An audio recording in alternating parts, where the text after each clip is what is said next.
Nadie se rinde. Nadie se cansa. ¡Huevo, carajo! 14 años en el terror de una noche. Me toca hablar sobre lo que ocurrió para mí el 10 de noviembre. Soy profesor particular de mate, física y química.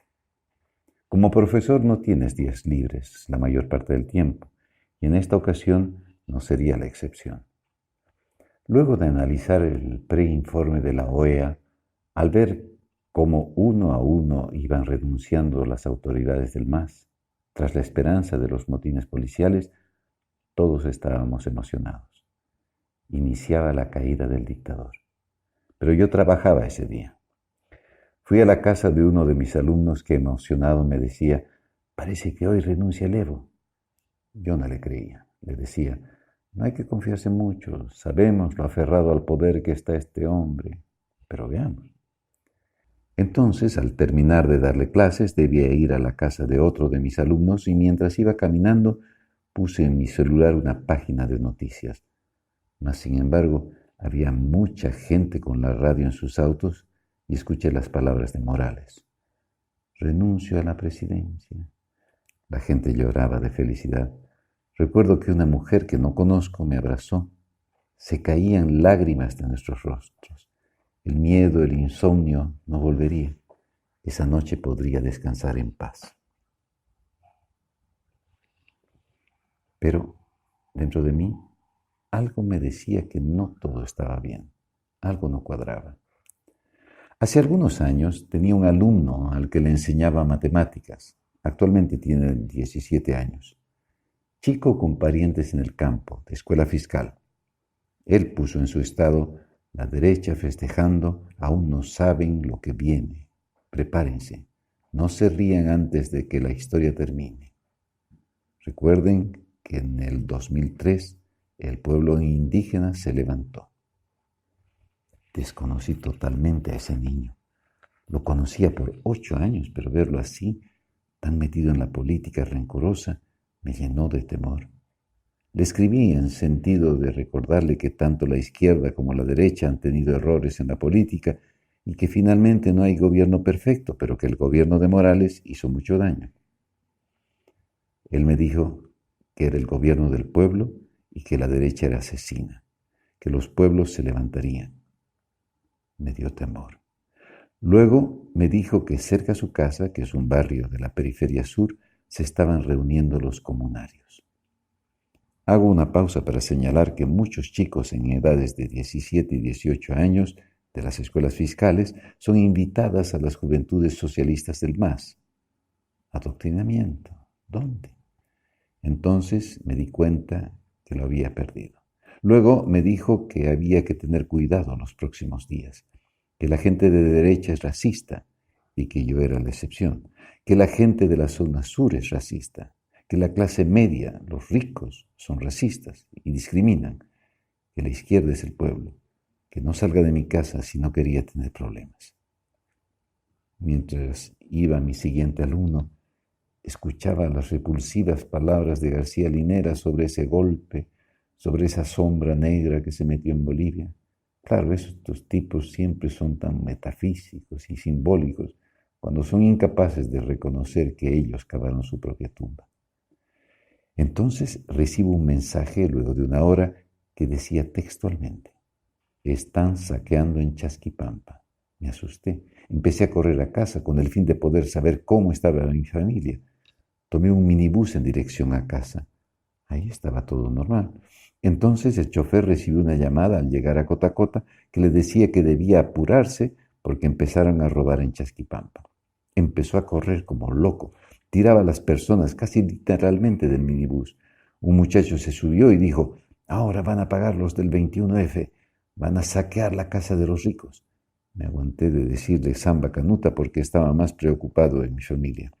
Pagué con 5 bolivianos. Le dije, quédese con el cambio y me puse a correr para llegar a casa. Veía a mis vecinas en las puertas con palos de escoba temblando y diciendo, nos van a atacar. Empieza a llover con fuerza, pero mientras recibo mensajes de que los vecinos estaban defendiendo la EPI, no podía salir porque temía por mi familia que había salido. pero podía ver cómo pasaban por las calles con dinamitas y petardos. Intentaron entrar en casa, patearon la puerta, intentaron trepar el muro, pero no lo consiguieron. Estaba ahí, listo para defender mi familia si era necesario. Empecé a recibir lo que pasaba al mismo tiempo en el resto de la ciudad.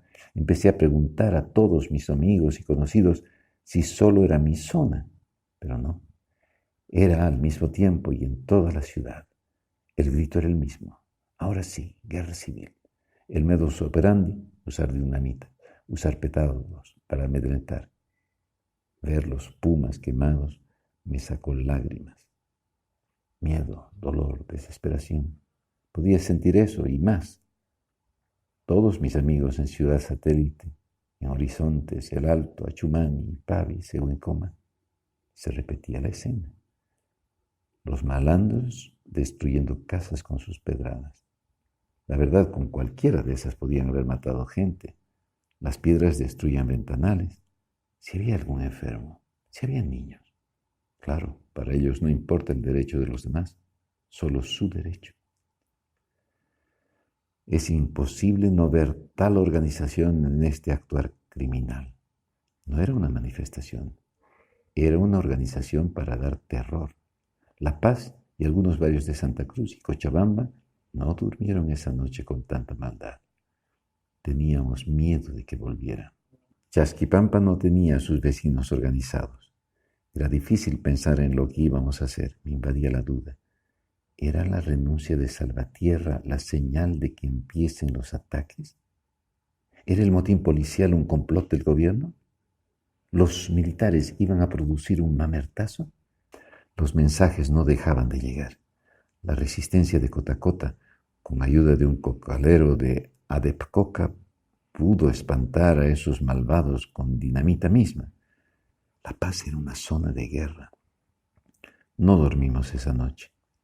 Al día siguiente debimos intentar trabajar, pero vimos que no podíamos llegar lejos. En la zona somos varios profesores que trabajamos en la misma unidad, pero acordamos que una parte iría al trabajo y la otra se quedaría para defender las casas.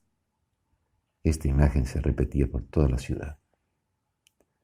10 de la mañana. Volvieron. Nuestro temor se hizo realidad. Empezaron a gritar lo mismo. Empezaron a tirar piedras. Teníamos 6 oficiales, pero no podían contener a esa horda. Intentamos defendernos, pero nos rebasaban en número. Empezamos a correr.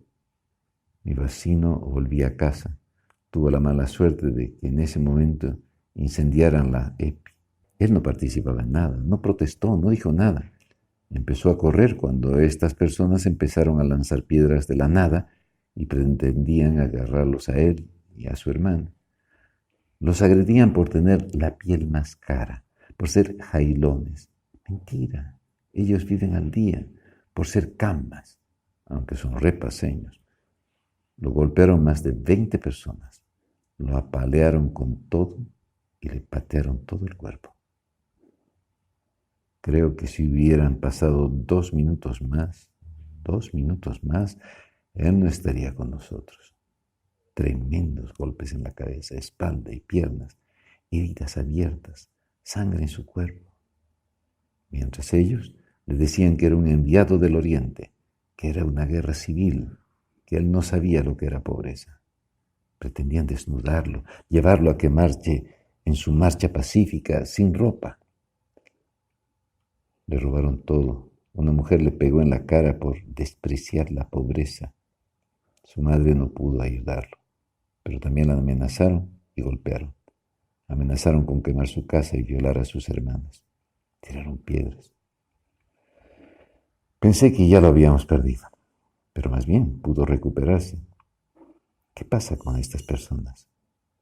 Lamentablemente muchos de ellos son gente que alguna vez ayudamos en labores sociales, vecinos de Uni, Apaña, Palca. Los vecinos, esa gente fue la que nos atacó. Entonces empezó la guerra virtual con la desinformación. Esa gente empezó a difundir información falsa, videos falsos, falsos ataques. Empezamos a tener miedo de todo lo que ocurría en ese instante. Era maquiavélico, macabro. Todos teníamos temor, infiltrados en todos los grupos, en Internet, todo tan planificado. Algo que de verdad me asusta es lo que pasó en los días siguientes.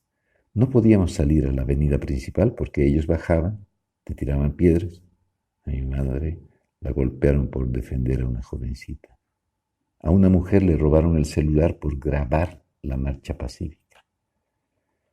Me da miedo cómo prepararon durante 14 años a estas personas, cómo las adoctrinaron para atacar y matar si es necesario, para defender sus ideales con salvajismo, violencia. ¿Así es como deben manifestarse? ¿Así es como debemos obrar ahora? ¿Quién les dijo que canten las palabras guerra civil? No fue un invento de unos pocos. Todos decían lo mismo. ¿Quiénes realmente son los racistas? ¿Acaso podremos volvernos a sentir seguros en la zona? Pensaba que exageraba al pensar que esa noche posterior, que el 11 de noviembre, íbamos a morir, porque nos amenazaron con quemar nuestras casas. Al principio pensaba que era exageración mía, pero comparo lo que les pasó a otros y se repite lo mismo. Gente armada, con dinamitas. ¿No es descabellado pensar que querían asesinarnos, que querían masacrar la zona sur? Eso sí iba a ser una limpieza étnica en La Paz, Cochabamba. ¿Debía acaso el ejército y la presidenta Áñez permitir que nos mataran a todos o a un grupo de gente inocente? ¿Acaso no merecían sus detenciones? ¿Qué hay de los derechos humanos de tanta gente agredida, de tantos niños que morían de miedo, de ese policía atropellado como si fuera un perro, de ese otro policía golpeado hasta la muerte? ¿Debemos permitir la muerte de inocentes? No creo que la violencia sea la respuesta, pero algo me queda claro. Acciones violentas generan acciones violentas. No murió gente inocente, murió gente con armas, murió gente que solo buscaba hacer daño.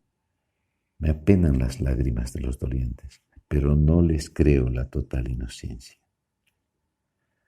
Espero poder contar esto en algunos años solo como una experiencia del pasado y que estas heridas cierren, que todos podamos vernos como amigos, como hermanos, que buscamos paz, reconocernos como auténticos seres humanos.